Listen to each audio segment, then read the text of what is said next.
Grand awakening to my Capricorn, my Earth babies, positive vibes, motivation, inspiration, elevation, love, light, positive energy, goodwill, peace and healing, abundance, prosperity, and magic all your way.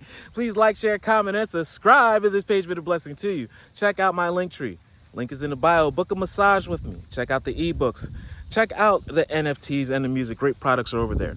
Your word of the day is a new opening, a new gift, a new plant is actually blossoming that you have not been paying attention to. You've been watering one plant to the right, and then to the left is another plant that's actually blossoming. I want you to hone in on what is working for you. Perfect that. Not saying that leave it or abandon what you've been working on now, but may not be the moment for that.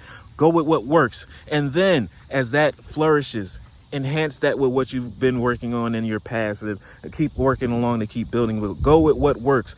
Do not keep knocking on a locked door.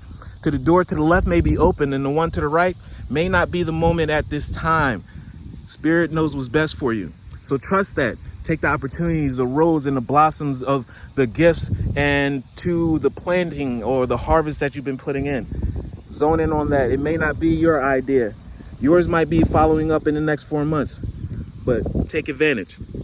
When one door closes, I'm confident another will open, and it will be for my betterment. I accept that life challenges me, and I acknowledge the opportunity to learning that it presents to me. Therefore, you become stronger and wiser. You can call them more blessings, and you're strong enough to maintain them.